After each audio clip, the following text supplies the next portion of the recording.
आप सभी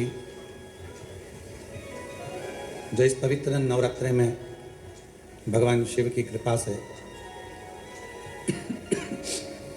करुणा से, उनकी उदारता से ये पवित्र अवसर आपको और हमको प्राप्त हुआ है।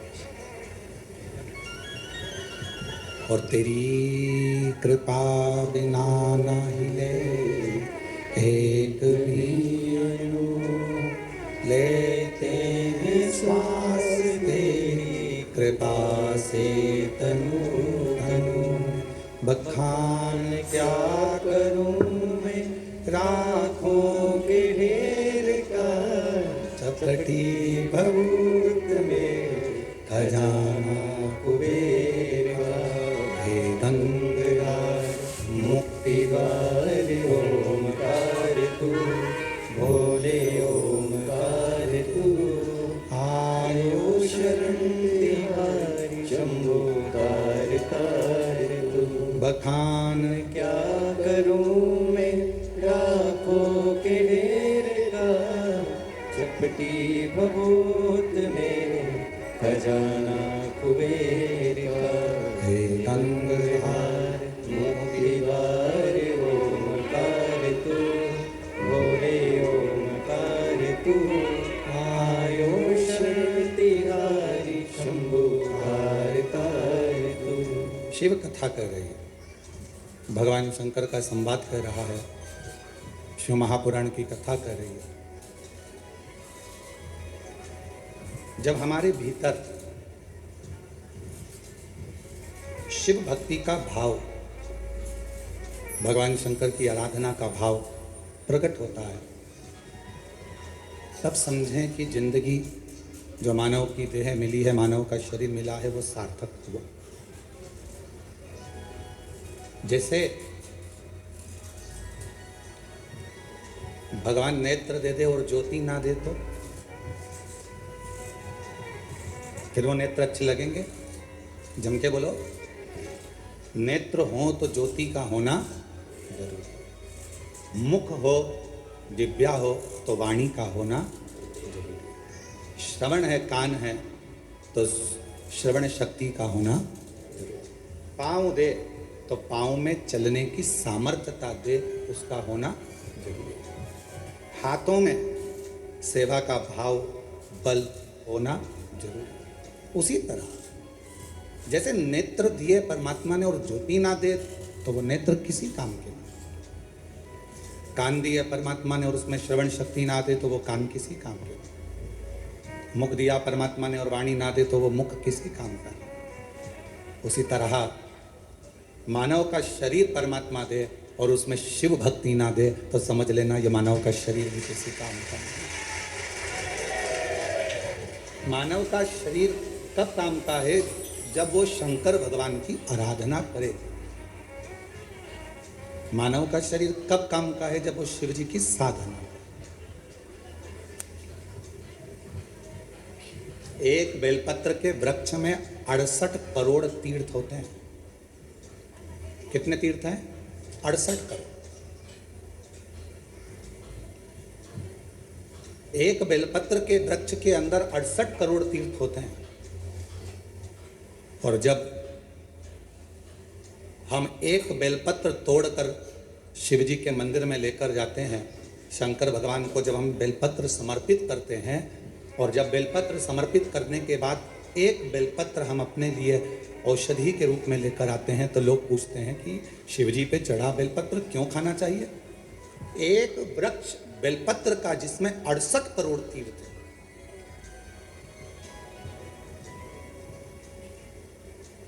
हम तो 68 करोड़ तीर्थ कभी नहीं गए, पर आप लोगों में से हो सकता है कि कोई होकर आया हो, तो बात दूसरी।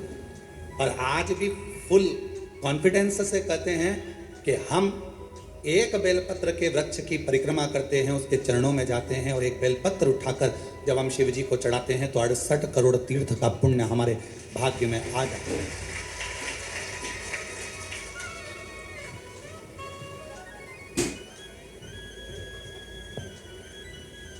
और इतने पवित्र तीर्थ, हजारों हजारों नदियां, हजारों हजारों कुंड, हजारों हजारों बावड़ियां, सरोवर, तालाब भारत की भूमि पर विराजमान हैं। कुछ तीर्थ भारत की भूमि के बाहर भी, जैसे पशुपतिनाथ नेपाल में, माँ हिंगलाज माता पाकिस्तान में,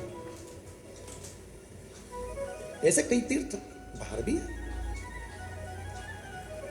अब 68 करोड़ तीर्थ हम कभी नहीं गए, पर हमने हमारी जिंदगी में एक नियम हमेशा बनाकर रखा कि कार्तिक के महीने में बेलपत्र के वृक्ष की परिक्रमा और बेलपत्र के वृक्ष के नीचे एक घी का दीप जलाने का नियम बनाया। तो ये हमें विश्वास है कि हमारे 68 करोड़ तीर्थ पूरे, 68 करोड़। सन एक्सपोजर और पोल्यूशन बनाए स्किन को डल, फाइट द बैक। गुरुजी, एक बेलपत्र हम शिव जी को चढ़ी हुई उठाकर लाते हैं, बाबा से औषधि के रूप में लेकर आते हैं। तो ये बेलपत्र है तो पेड़ की, वृक्ष की, ये इतनी अमृत कैसे हो जाती है कि लोगों की बीमारियां ठीक हो जाती हैं, तकलीफें ठीक हो जाती हैं, शुगर लेवल में हो जाती है, बीपी, थायराइड सब ठीक हो जाता है, सोराइसिस जैसी बीमारियां ठीक हो जाती हैं, किडनी लीवर जैसा ठीक हो जाता है। एक बेलपत्र इतना औषधि का कार्य कैसे कर जाता है? तो शिव महापुराण में वर्णन किया, उमा संहिता के अंतर्गत 68 करोड़ तीर्थ एक बेलपत्र के वृक्ष में है। एक बेलपत्र के वृक्ष की पत्ती जब शिवजी पर चढ़ती है बेलपत्र, और हम उसको लेकर आते हैं, तो 68 करोड़ तीर्थ का जो प्रसाद होता है, 68 करोड़ तीर्थ में जितनी हजारों हजार नदियां पवित्र हैं, कुंड पवित्र हैं, सरोवर पवित्र हैं, वहां जाकर हमने आचमन नहीं करा, पर शिवजी पे चढ़ी हुई बेलपत्र जब हम मुख में रखते हैं, शिवजी पे चढ़ा हुआ जल जब हम आचमन करते हैं, तो वो 68 करोड़ तीर्थ का आचमन हो जाता है और हमारा रोग समाप्त।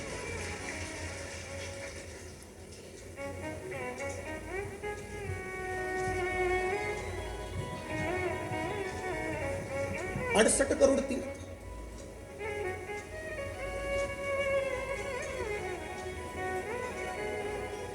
आप सभी के स्मरण में होगा,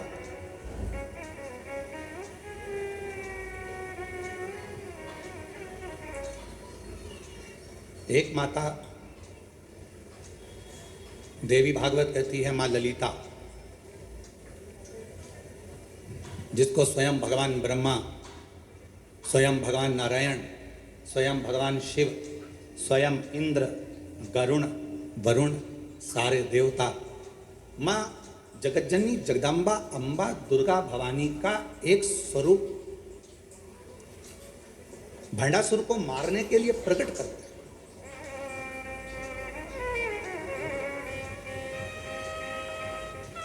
और काय से प्रकट किया? मां ललिता अम्बा को कैसे प्रकट कर लिया? तो कहा, मां ललिता अम्बा को प्रकट करने के लिए भगवान नारायण ने बेलपत्र के वृक्ष की छांव में तप किया हजारों वर्ष तक। ब्रह्मा जी ने साधना करी हजारों वर्ष तक बेलपत्र के वृक्ष की छांव में। इंद्रदेव ने तप किया हजारों वर्ष तक बेलपत्र के वृक्ष की छांव में। आज इस व्यासपीठ से हम कहें आप सभी को, जितने भी श्रोता श्रवण कर रहे हैं कथा को ऑनलाइन, आस्था चैनल पर, फेसबुक, यूट्यूब पर, या बाबा कुबेर भंडारी की इस भूमि पर,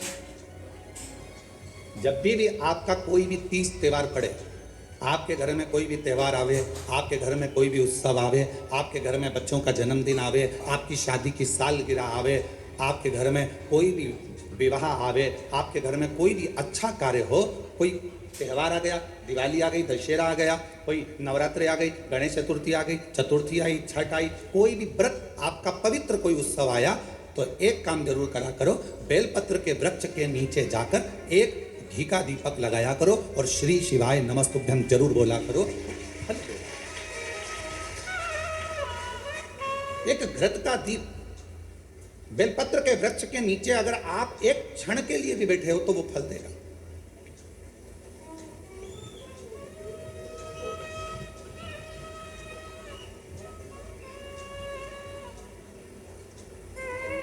कितने, ये सामने जो बगीची दिखती है आपको, जो अभी बन रही है, उसमें कई मेरी माताओं ने, कई मेरी जीजियों ने उसमें अगर कोई बांस लगा है या कचरा पड़ा है तो माताएं उसको साफ कर देती हैं और बेलपत्र के पौधे को वहाँ रखी है। बेलपत्र के पौधे को उन्होंने वहाँ लगाया है। और कई माता ऐसी आती है कि वो बेलपत्र, इतने सारे बेलपत्र के पौधे लगे हैं और माताएं उस बेलपत्र के पौधे में कोई कचरा है, कोई दुर्वा लगी है, कोई घास लगा है, कोई बेकार पौधा लगा है तो उसको साफ कर देती हैं और उसमें जल डालकर उसकी परिक्रमा कर कर चली जाती हैं।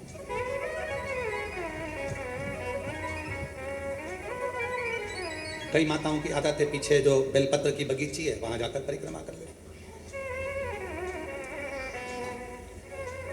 एक बेलपत्र के वृक्ष के अंदर 68 करोड़ तीर्थ विराजमान है और वह 68 करोड़ तीर्थ का फल हम जब भगवान शंकर यहां तक कहा, कई लोगों की आदत रहती है पहले जल चढ़ाने से पहले शंकर भगवान के शिवलिंग पर अगर बेलपत्र रखी है तो उसको हटा देते हैं। शिव महापुराण की कथा कर रही है, अगर शिवलिंग के ऊपर बेलपत्र चढ़ी हुई है, चढ़े रहने दो, फूल हैं, आप उसको हटा सकते हो, मना नहीं। शिव जी का अभिषेक करने से पहले, भगवान शंकर को जल चढ़ाने से पहले, जब आप घर में कोई अनुष्ठान कर रहे हो, शिव जी का अभिषेक कर रहे हो, शंकर भगवान का कोई साधना कर रहे हो, शिव अभिषेक कर रहे हो, तो सबसे पहले शिवलिंग पर एक बेलपत्र का होना जरूरी है, फिर जल चढ़ाओ। क्यों?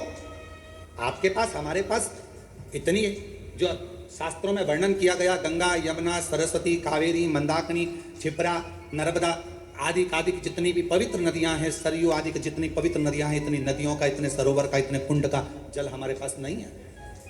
हमारे पास इतना जल नहीं है। हो सकता है आपके पास हो, पर हमारे पास नहीं है। 26,000 नदियां भारत की भूमि पर अविरल बहती हैं, पवित्र नदियां 26,000 नदियां बहती हैं। अब मुझे तो नहीं लगता कि 26,000 नदियों का जल तुम्हारे घर पर होगा, और हो तो हमारी तरफ से आपको दंडवत प्रणाम, नमन। पर हम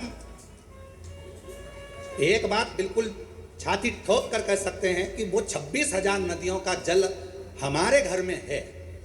कैसे? हम शिव जी पर एक बेलपत्र चढ़ाकर जल चढ़ाते हैं और वो जल लेकर आते हैं तो वो जल 26,000 नदियों के जल के बराबर हो जाता है।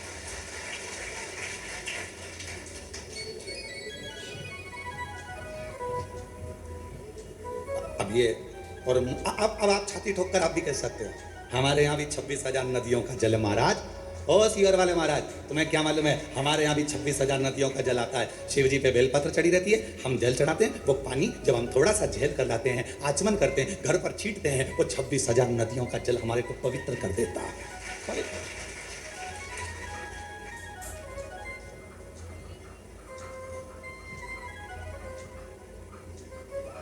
अब ये आपके ऊपर निर्भर करता है कि आप किस तरह से समझें उसे। आप शिव जी को प्राप्त करना, भगवान शंकर को प्राप्त करने का सबसे सुंदर तरीका है कि शंकर को हर रूप में देखो, हर स्वरूप।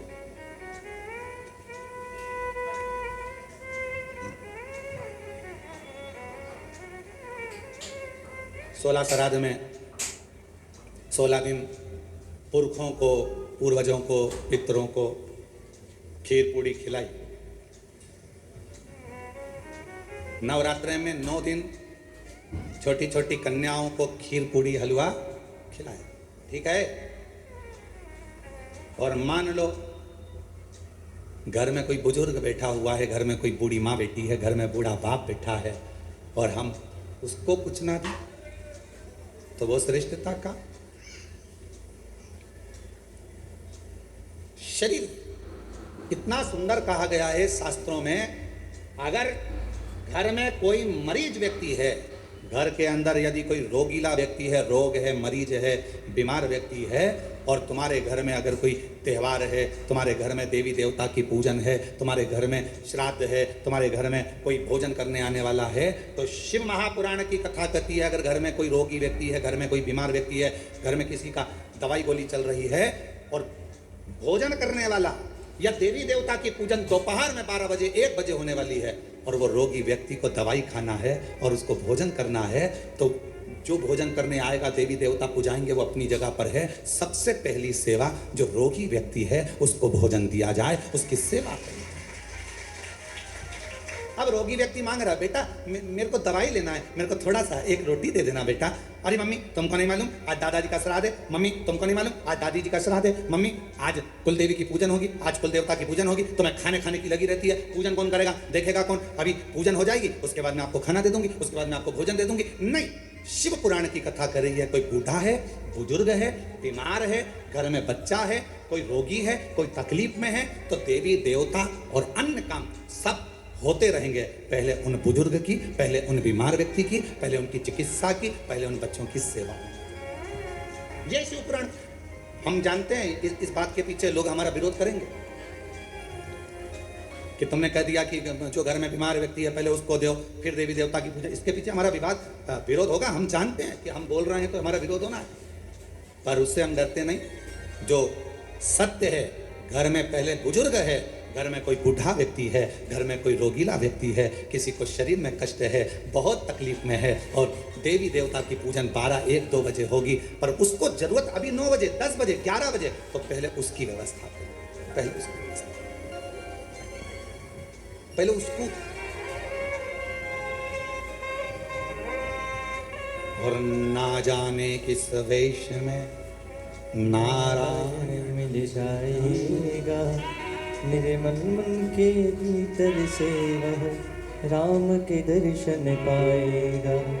ना जाने किस रूप में आकर नारायण मिल जाएगा, निर्मल मन के दर्पण में वह राम के दर्शन पाएगा। पता नहीं किस रूप में आकर नारायण मिल जाएगा, निर्मल मन के दर्पण से वह राम के दर्शन पाएगा। आपके भाव की शुद्धता। अब एक बात आपसे पूछें, उत्तर दीजिए। कोई बीमार व्यक्ति घर में तुमसे रोटी मांग रहा है और तुम देवी देवता का पूजन करते रहो तो भगवान प्रसन्न होगा? बोलो तो जम के। पहले उसको दीजिए, औषधि उसको दीजिए, भोजन उसको दीजिए, फिर दूसरे।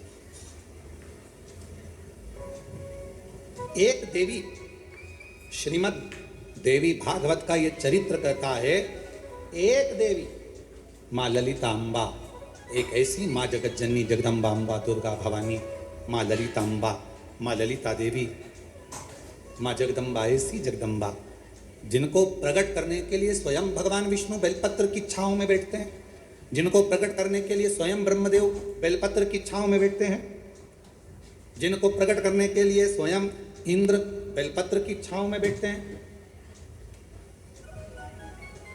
बल बढ़ता है।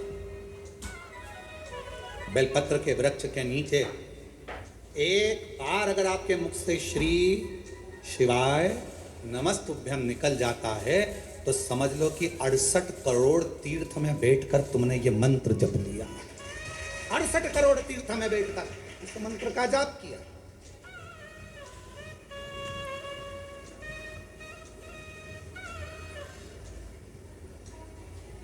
और मानो तो गंगा माहूं, ना मानो तो बहता पानी।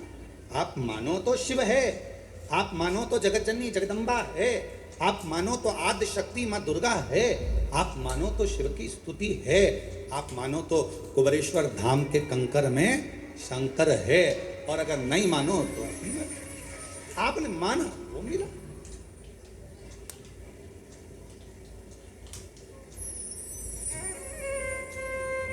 आप स्वीकार करें, ये आपके ऊपर। एक पत्र बहुत बड़ा आया,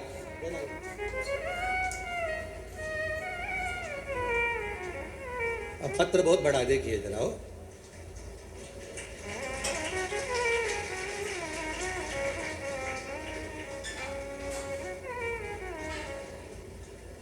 इतना बड़ा लेटर तो हमने कभी नहीं देखा। अब इस पत्र को पढ़ें थोड़ा सा।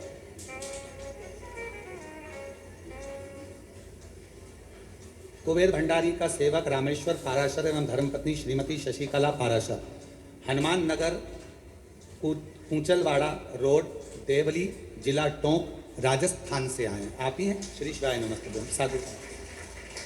कुबेर भंडारी की असीम कृपा से एक लोटा जल का चमत्कार का क्या बखान करूं, सूर्य को दीपक दिखाने जैसा है। गुरुजी,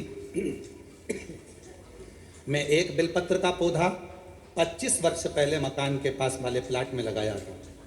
तब मैं बहुत परेशानी में था, तन मन धन से दुखी था। मैं एवं मेरी धर्म पत्नी विगत 2021 से शिव महापुराण की कथा आपके श्रीमुख से ऑनलाइन प्रतिदिन सुनती है। मैं और मेरी पत्नी 4 बार कुबेरेश्वर धाम के दर्शन पूजन करने आए थे। 13 जुलाई 2025 को भी पूजा कर कुबेर भंडारी से अर्जी लगाई थी। विगत 30 वर्ष 1995 से 2025 में प्रॉपर्टी का कार्य पार्टनर के द्वारा धोखा दिया गया। 45 प्लाट मैंने बेच दिए। पार्टनर की नीयत खराब हो गई और रजिस्ट्री नहीं कराई गई। अंत में कुबेर भंडारी की अर्जी लगाने के बाद इसी बीच पार्टनर का देहांत हो गया। रजिस्ट्री के लिए लड़के को बोला पर उसने मना कर दिया। जब लोगों के पैसे लेकर तकलीफ, अंत में कुबेर भंडारी पर अर्जी लगाई, बीच में पार्टनर का देहांत हो गया। उसके लड़के को कई बार कहा किंतु फ्लैट नहीं दिए, जबकि लोगों के पैसे लेकर पार्टनर को दे दिए। फिर 13 जुलाई को पुनः अर्जी लगाने के लिए बाबा बाद में पूजा करके सीहोर आए। ऊपर से खड़ा हो। उसके बाद कुबेर भंडारी की असीम कृपा से पार्टनर ने 45 प्लाटों का पावर ऑफ अटर्नी मेरे को दे दी। बाबा की कृपा से कार्य सफल हुआ। गुरुदेव एक इच्छा लेकर आए थे कि कथा शिव महापुराण में एक दिन का यजमान बन जाए, और आज बाबा ने वो भी पूर्ण कर दिया। एक दिन का यजमान। आ जाइए, एक बेलपत्र ले जाए।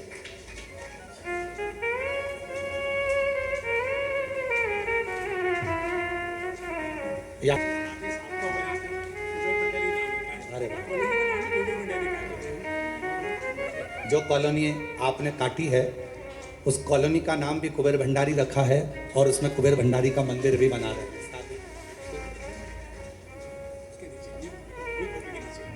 बहुत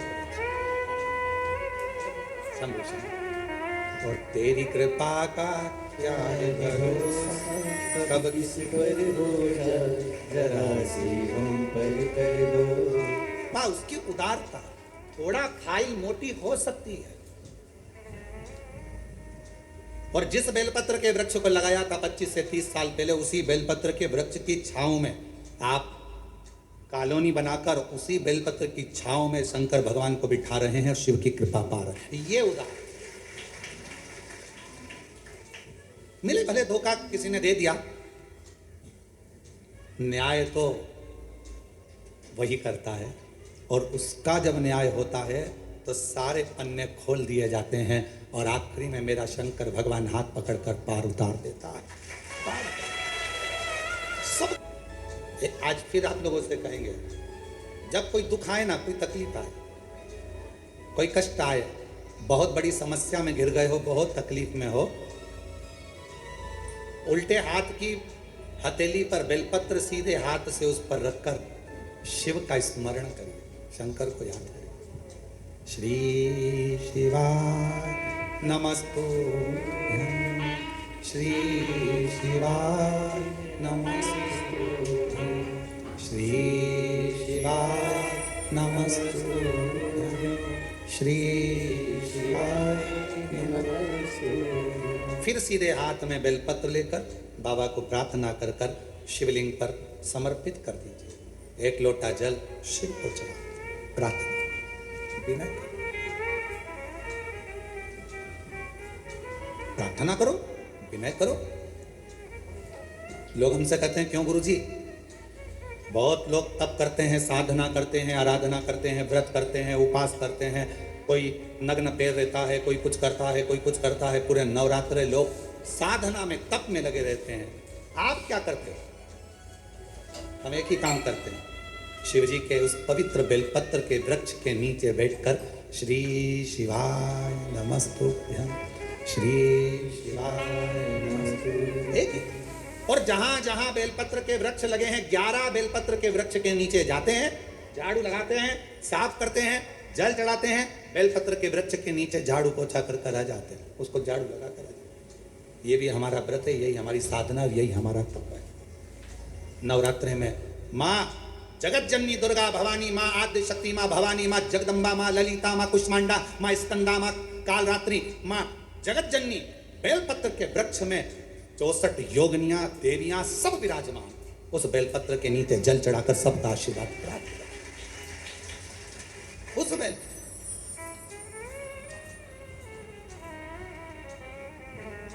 साधना का सबका अपना अपना तरीका है, हमारा तरीका यही है।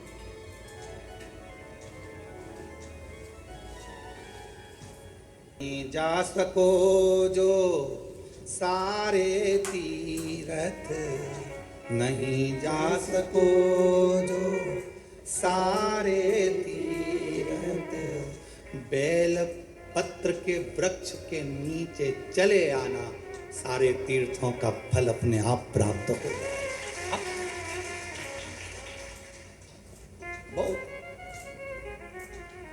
बेलपत्र के वृक्ष की छांव में, बेलपत्र के वृक्ष के नीचे शिव तत्व की प्राप्ति का एक केंद्र बिंदु है बेलपत्र का।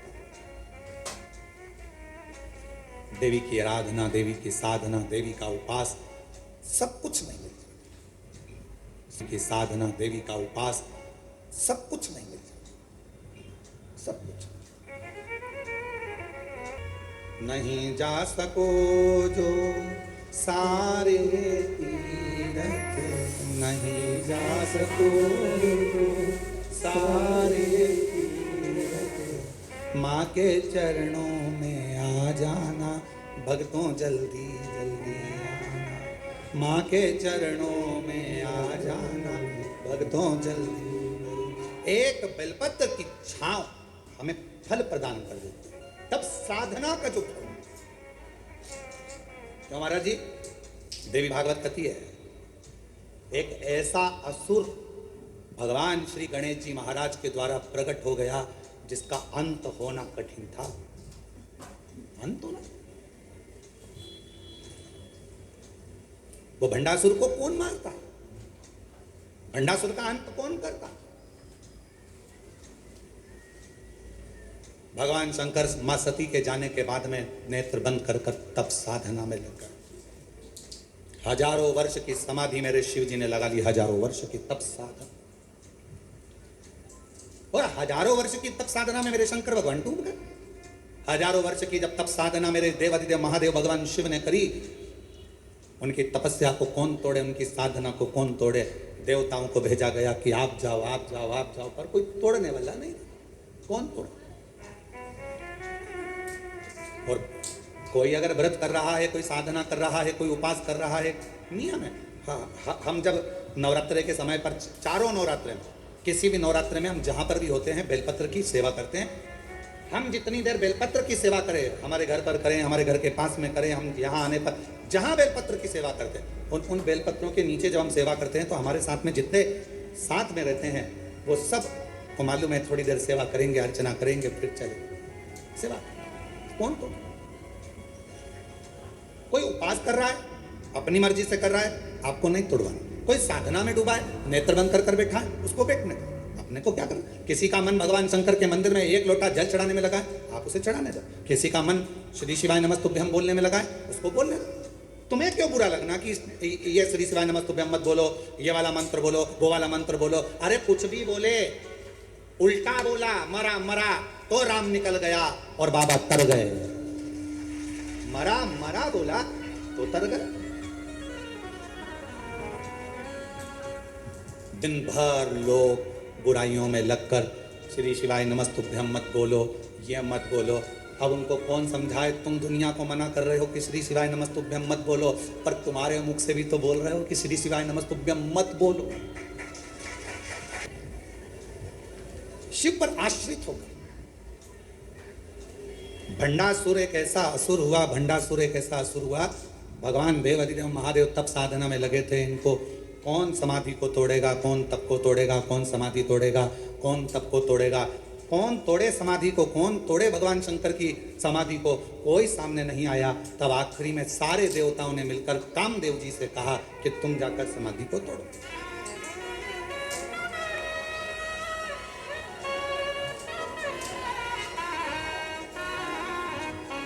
इस समाधि को कोई तोड़ नहीं पा रहा, तुम जाओ।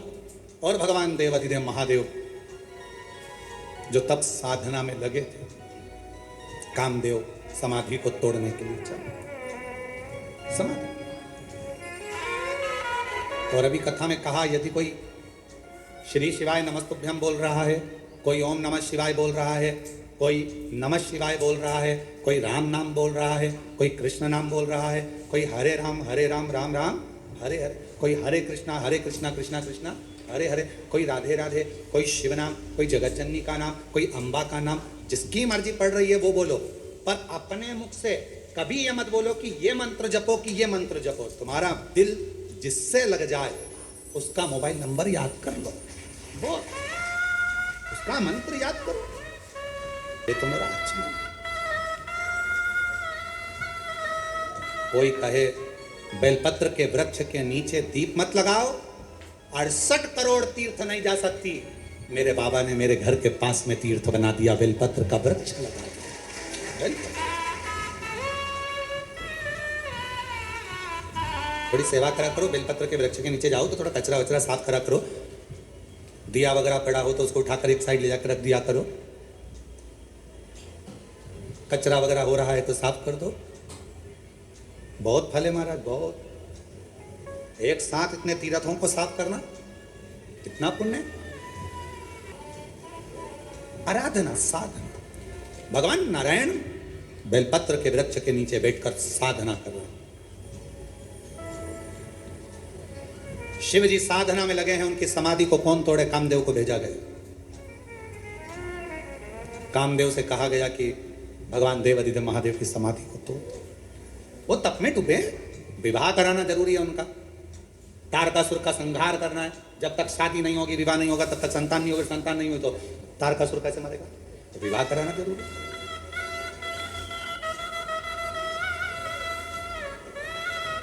बहुत जरूरी। और धीमा बजाओ भोलानाथ डमरू, धीमा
सुन के ब्रह्मा जी आए, डमरू की धुन सुन के ब्रह्मा जी आए, डमरू की धुन सुन के ब्रह्मा जी आए, ब्रह्मा जी आए संग ब्रह्मणी को लाए, ब्रह्मा जी आए संग ब्रह्मणी को लाए। धीमा बजाओ भोलानाथ डमरू, धीमा बजाओ, धीमा बजाओ भोलानाथ डमरू, धीमा बजाओ, धीमा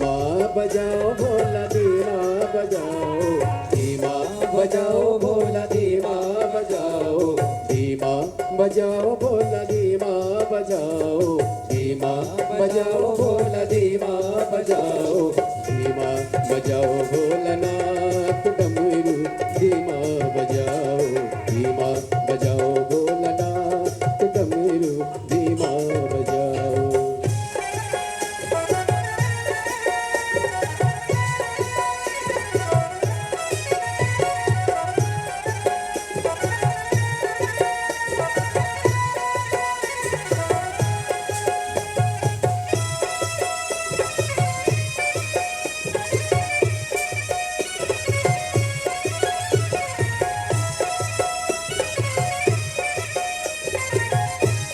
डमरू की धुन सुन के विष्णु जी आए, डमरू की धुन सुन के विष्णु जी आए, विष्णु जी आए संगे लक्ष्मी जी को लाए, विष्णु जी आए संगे लक्ष्मी जी को लाए। धीमा बजाओ भोलानाथ डमरू धीमा बजाओ, धीमा बजाओ भोलानाथ डमरू धीमा बजाओ, धीमा बजाओ भोला धीमा बजाओ, धीमा बजाओ भोला धीमा बजाओ, धीमा बजाओ भोला धीमा बजाओ, धीमा बजाओ भोला धीमा बजाओ, धीमा बजाओ भोलानाथ डमरू धीमा बजाओ, धीमा बजाओ भोलानाथ डमरू धीमा बजाओ।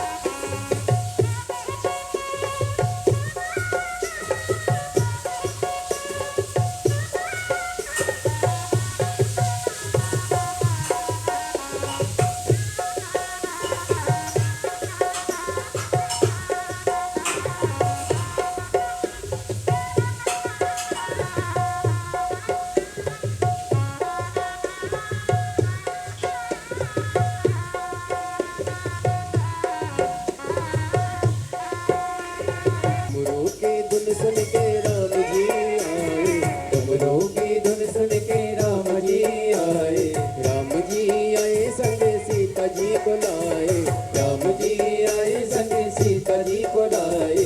धीमा बजाओ भोलानाथ डमरू धीमा बजाओ, धीमा बजाओ भोलानाथ डमरू धीमा बजाओ, धीमा बजाओ भोलानाथ डमरू धीमा बजाओ, धीमा बजाओ भोलानाथ डमरू धीमा बजाओ, धीमा बजाओ भोला धीमा बजाओ, धीमा बजाओ भोला धीमा बजाओ, धीमा बजाओ भोला धीमा बजाओ, धीमा बजाओ भोला धीमा बजाओ, धीमा बजाओ भोलानाथ डमरू धीमा बजाओ, धीमा बजाओ भोलानाथ डमरू धीमा बजाओ, धीमा बजाओ भोलानाथ डमरू धीमा बजाओ, धीमा बजाओ भोलानाथ डमरू धीमा बजाओ, धीमा बजाओ डमरू धीमा बजाओ, डमरू धीमा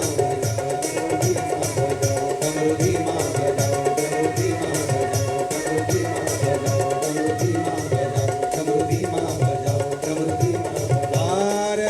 महादेव अपने स्थान पर बैठकर भगवान देवादिदेव महादेव को अपने मन का भाव कहिए, दिल से प्रार्थना करिए, विनय करिए, निवेदन करिए।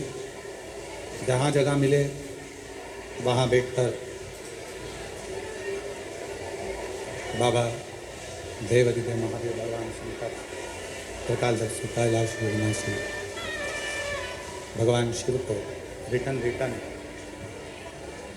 भगवान शंकर को अपने मन का भाव कहें, प्रार्थना करें, विनय करें, निवेदन।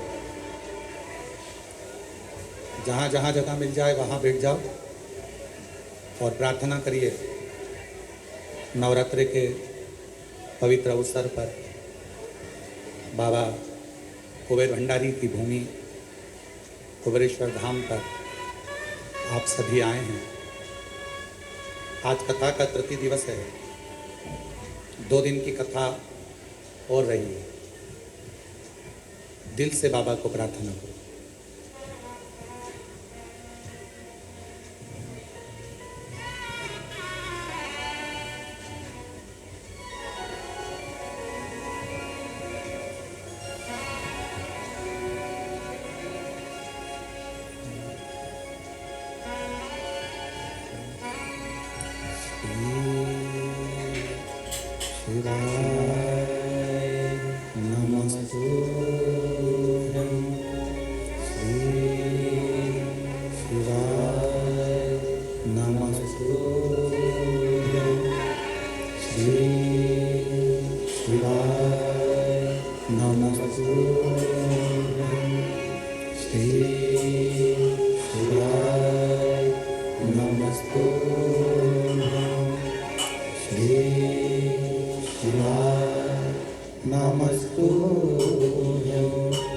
भोला सब दुख काटो,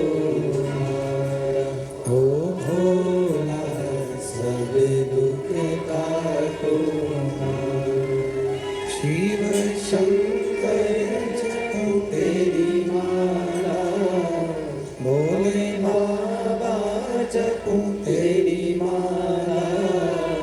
भोला सब दुख काटो, ओ भोला सब दुख काटो हमारा।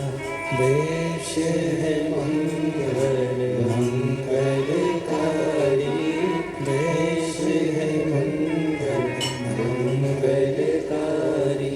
शमशान वासी हमारा, शमशान वासी हमारा। ओ भोला सब दुख काटो हमारा, ओ भोला सब दुख काटो।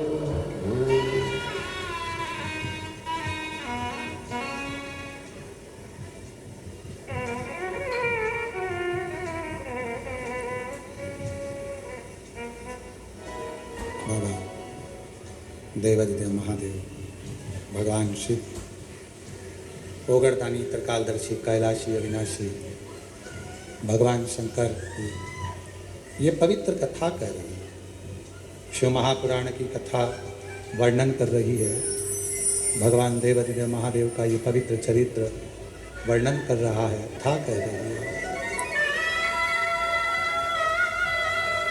भगवान देवादिदेव महादेव का ये पवित्र चरित्र कह रहा है। एक मानव का जीवन, मनुष्य का शरीर, और भोला सब दुख काटो हमारा, ओ भोला सब दुख काटो हमारा। शिव शंकर जपो तेरी माला, भोले बाबा जपो तेरी माला। सब दुख काटो हमारा, ओ भोला सब दुख काटो हमारा। देश है मंगल मंगलकारी, देश है मंगल मंगलकारी। शमशान वासी हमारा, शमशान वासी हमारा।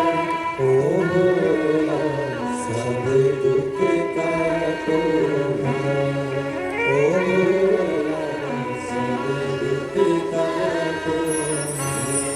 ओ भोला सब दुख काटो हमारा। भगवान शिव की कथा कर रहे हैं, भगवान शंकर का चरित्र कर रहे हैं। जब इतनी घोर समाधि है, तप में डूबे हुए हैं, साधना में डूबे, उस समाधि को तोड़े तो तोड़े कौन, उस समाधि को समाप्त करे तो समाप्त कौन करे? कौन तोड़े उस समाधि को? समाप्त कौन करे? उस समाधि को कौन तोड़े? और उस समाधि को तोड़ना, उस समाधि को कोई देवता, कोई गंधर्व, कोई अप्सरा आदि खादिक तो उसको नहीं तोड़ सकते, तो फिर तोड़े कौन? कामदेव को ले जाओ।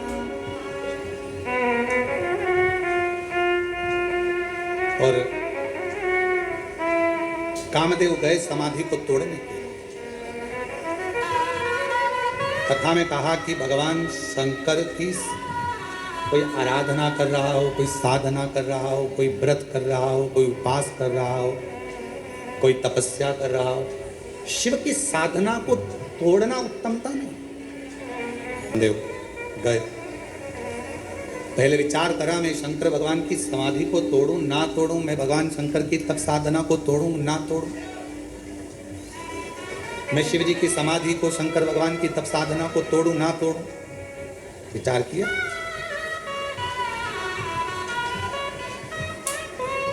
आखिरी में देव हित के लिए, देवताओं के हित के लिए समाधि को तोड़ा।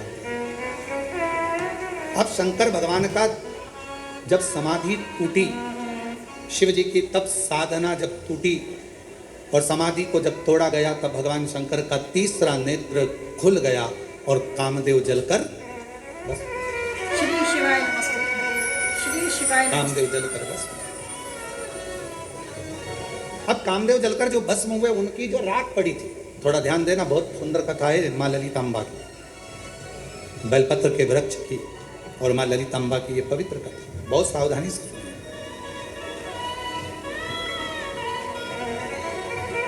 राख का ढेर कामदेव भस्म हो गए, एक राख का ढेर बन गया। और श्री शिवा नमस्तुभ्यं, श्री शिवाय नमस्तुभ्यं, श्री शिवाय नमस्तुभ्यं, श्री शिवाय नमस्तुभ्यं, श्री शिवाय नमस्तुभ्यं, श्री शिवाय नमस्तुभ्यं, श्री शिवाय नमस्तुभ्यं, श्री शिवाय नमस्तुभ्यं। राख का ढेर बने हैं, जलकर भस्म हुए। और राख का ढेर जब कामदेव बन गए, भगवान देवादिदेव महादेव की जब समाधि टूट गई, तभी समय बीता। भगवान श्री षडानंद कार्तिकेय और श्री गणेश जी महाराज दोनों जा रहे हैं। श्री गणेश जी महाराज भी जा रहे हैं और भगवान श्री षडानंद कार्तिकेय जी भी जा रहे हैं। और गणेश जी जाते जाते षडानंद कार्तिकेय जी के साथ जहां पर कामदेव जलकर भस्म हुए थे, जहां राख का ढेर था, गणेश जी महाराज वहां पहुंच गए। षडानंद कार्तिकेय जी तो अपनी नित्य लीला में लगे हुए थे, बड़े आनंद से शस्त्र चला रहे थे। और भगवान श्री गणेश जी महाराज जो राख का ढेर था, उस राख के ढेर में जल मिलाकर एक पुतले का निर्माण कर लिया, एक पुतले का निर्माण। और जैसे ही पुतले का निर्माण हुआ, इतना सुंदर पुतला बना। श्री गणेश जी महाराज ने जो राख का पुतला बनाया, इतना सुंदर बना, इतना सुंदर।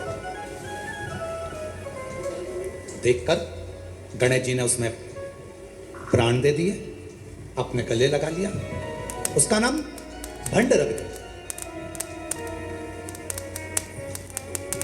राख के पुतले का नाम भंड। अब भंडा था तो भगवान गणेश जी ने बनाया था, तो था तो अच्छा, कार्य भी अच्छे करता था। पर धीरे धीरे उसके मन में एक लोभ जागृत हो गया, उसके भीतर थोड़ा काम, लोभ, तृष्णा, वासना, अहंकार जागृत हो गया। और भंड ने गलत कार्य करना प्रारंभ कर दिया। जहां यज्ञ होता, यज्ञ समाप्त कर देता, कोई तप कर रहा है, तप तोड़ देता। गणेश जी महाराज ने भंड को शिव जी की आराधना करना बताई थी, तो उसने आराधना के बल पर, साधना के बल पर बहुत कुछ मांग लिया था, बहुत कुछ। कोई पुरुष, कोई देवता, कोई पुरुष कोई नर मुझे ना मारे, ये बंड ने भगवान शंकर से वर में प्राप्त कर लिया। बंड तब जब व्यक्ति को बहुत कुछ मिल जाता है तो उसके अंदर थोड़ा सा अहम आ जाता है। और हमने हमेशा शिव महापुराण की कथा के माध्यम से आप सभी को कहा है, डिले कम करो। शिव महापुराण की कथा के माध्यम से आप सबको कहा है कि भीतर जैसे एक पात्र में चम्मच डला होता है, वो चम्मच से भोजन निकाला जाता है तो पात्र खाली हो जाता है, उसी तरह मन के अंदर जब अहंकार आकर भरा जाए तो शिव भक्ति की चम्मच से उसको निकालना प्रारंभ कर दो, जिससे वो अहम शिव भक्ति की चम्मच। आप जितना शंकर की आराधना करते हो, शिव की उपासना करते हो, शंकर भगवान का भजन करते हो, शंकर भगवान का गुणगान करते हो, शिव की साधना में लगे रहते हो, वो हमें फल दे। एक पत्र है, अच्छा है, देखिए।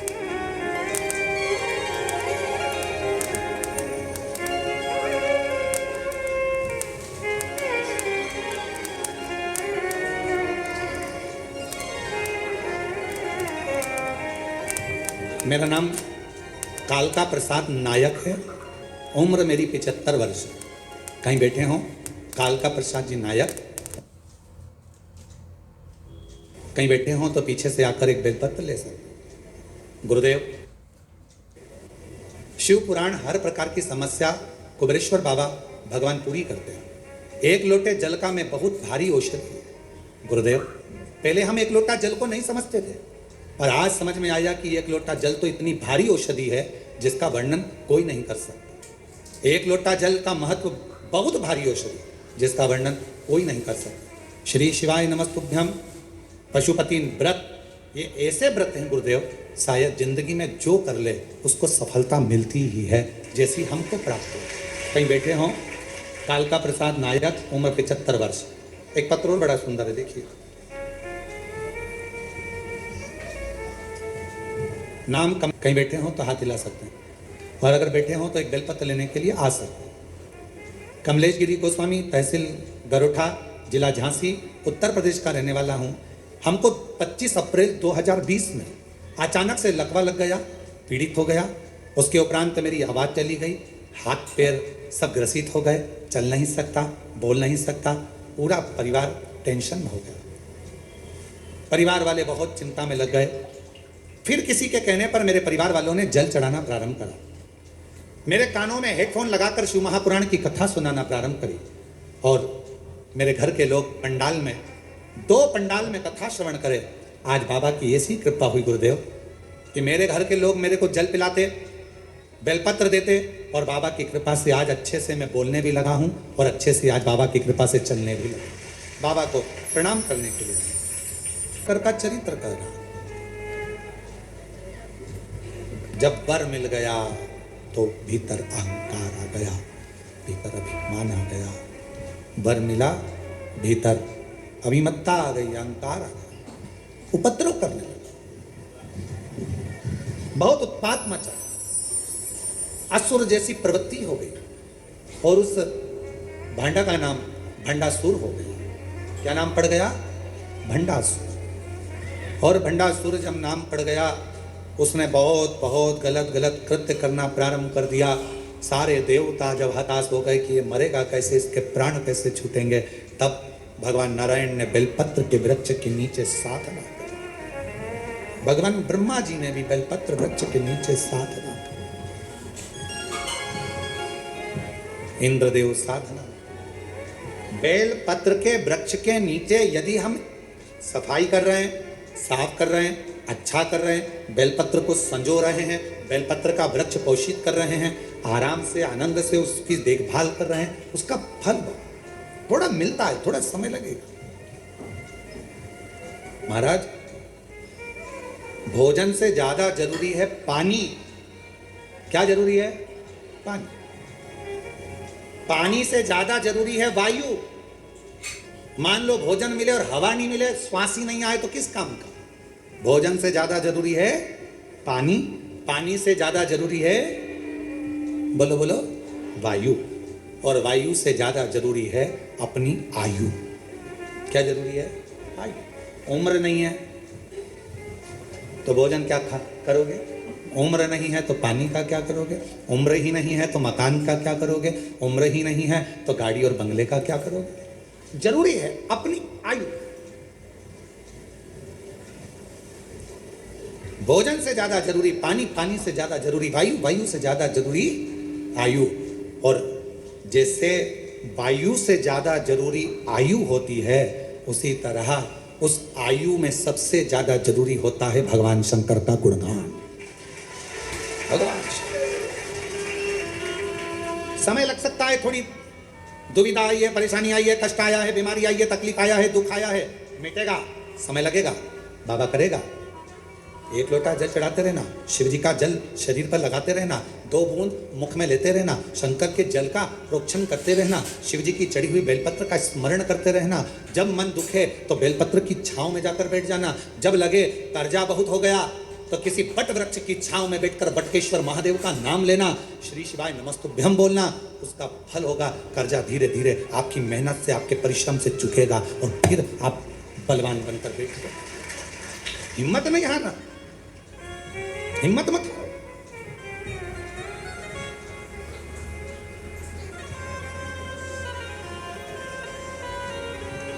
एक हमारे चतुर्वेदी जी हैं झांसी वाले, उनको अभी कुछ दिन पहले वो गुजरात गए होंगे और उनको लकवा लग गया, पहले से सो गया, मुख पर, हाथ पर, पांव पर, बहुत हार गए।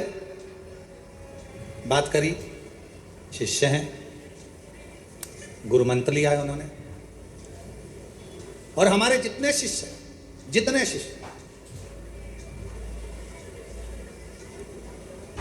आने वाले समय का जो रुद्राक्ष होगा, उसके बाद में जो आने वाले समय में जब गुरु पूर्णिमा आएगी तो हमारे जितने शिष्य हैं, सारे शिष्यों को हम एक नंबर देंगे।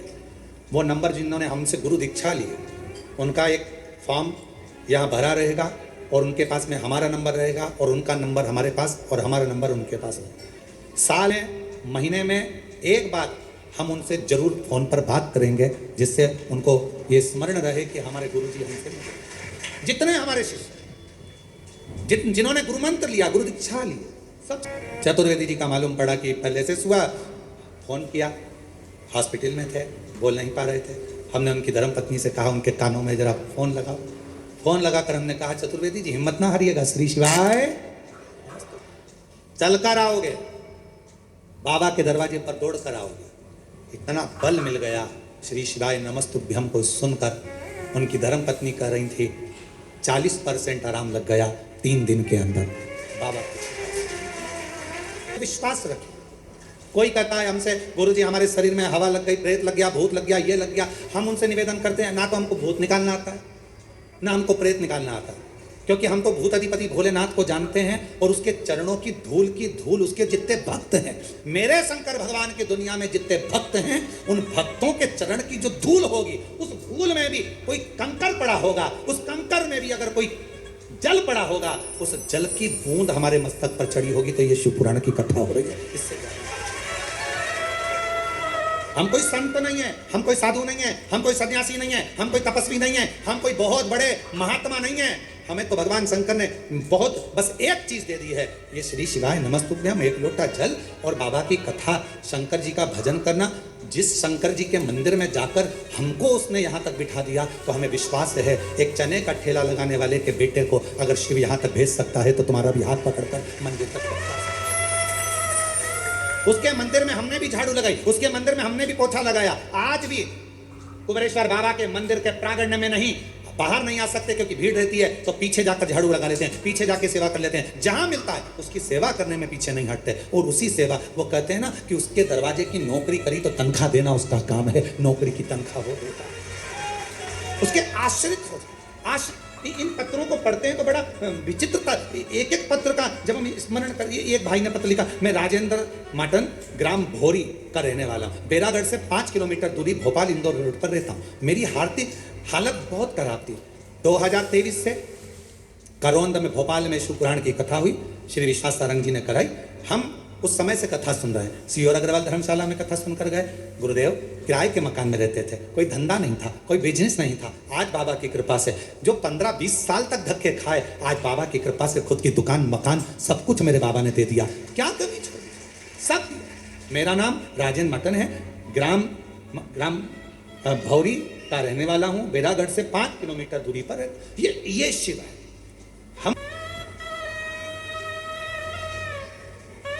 हमको नहीं आता कुछ, हमको तो केवल एक शब्द आता है और वो दिल से कहते हैं श्री शिवाय नमस्तुभ्यं, श्री शिवाय नमस्तुभ्यं। हमको नहीं आता। और कहीं ये हमारा बनाया नहीं, ये विद्येश्वर संहिता शिव महापुराण का मूल मंत्र। कितना सुंदर लिखा विद्येश्वर संहिता में, जो इस मंत्र को बोलेगा उसके मात्र मुख का दर्शन कर लो, तुम्हारे सारे पाप धुल जाएंगे और तुम्हारा कार्य हो जाएगा। तुम्हारा कार्य हो जाएगा। हमको नहीं मालूम।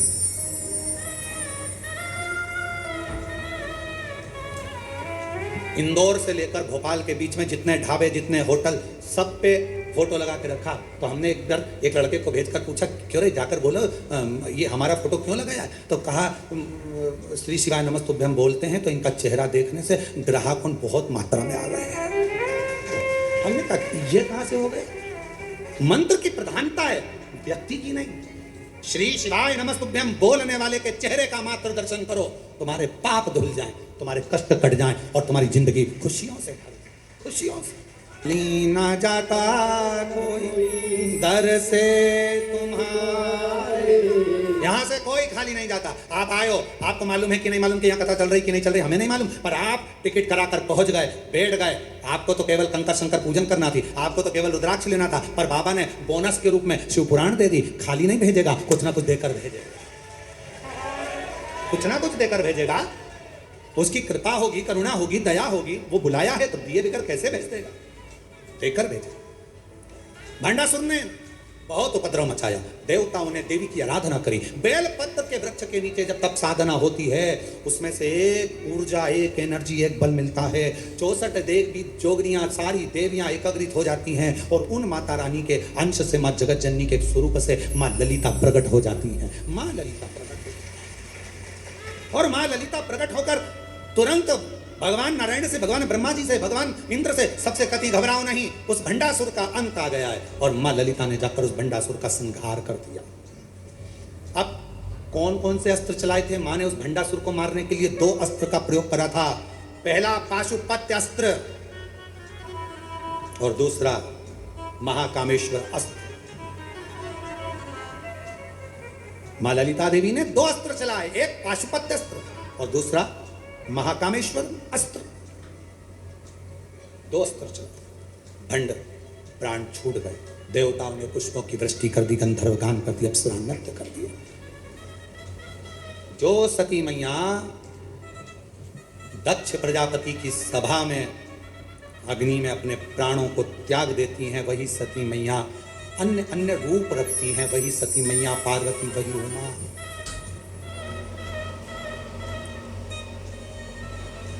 कभी सती, कभी उमा, कभी पार्वती, कभी सती, कभी उमा, कभी पार्वती। शिव शंकर बने गोरा के पति, शिव शंकर बने गोरा के पति। कभी सती, कभी उमा, कभी पार्वती। भोले बाबा बने गोरा के पति, मेरे बाबा बने गोरा के पति। भोले बाबा बने गोरा के पति, शंभू बाबा बने गोरा के पति। कभी रूप सती का हो जाता है, कभी माँ उमा बन जाती हैं, कभी कुष्मांडा बन जाती हैं, कभी माँ ललिता बन जाती हैं। किसके लिए बनी इतना? कोई माँ पार्वती जी से जाकर पूछे, माँ दुर्गा भवानी से जाकर पूछे, हे माँ, नवरात्रे में तुम्हारे 9 रूपों का पूजन होता है मेरी जगत जननी माँ। आपने मेरे ये माँ जगत जननी दुर्गा भवानी है माँ आदि शक्ति, आप नवरात्रे में 9 रूप में पुजाती हो, ये 9 रूप आपने किसके लिए लिए? तो मेरी शेरा वाली माँ बोलेगी, मेरी वैष्णव माँ बोलेगी, मेरी ज्वाला माँ बोलेगी, ये 9 रूप मैंने अपने भक्तों के कल्याण के लिए लिया है। भक्तों के कभी सती, कभी उमा, कभी पार्वती। कभी सती, कभी उमा, कभी पार्वती। भोले बाबा बने गोरा के पति, शंभू बाबा बने गोरा के पति, मेरे बाबा बने गोरा के पति। सती मैया के जब प्राण चले गए, शरीर छूट गया, शिवजी अखंड समाधि में लग गए, समाधि को कामदेव ने तोड़ दिया। तब पार्वती मैया हिमालय राज के घर में जो माँ से वर मांगा था सती मैया से, वो सती मैया अपना देह त्याग कर मैनावती के गर्भ से प्रकट होती हैं, गोद में प्रकट होती हैं, पार्वती माता के नाम से विख्यात होती हैं। और वो पार्वती मैया का विवाह देवाधिदेव महादेव जी के साथ में हो रहा है। जोरदार ताली बजाकर स्वागत करिए। 3 तारीख से महापुराण की कथा 9 तारीख तक श्रवण करेंगे, दोपहर में 1 बजे से 4 बजे तक।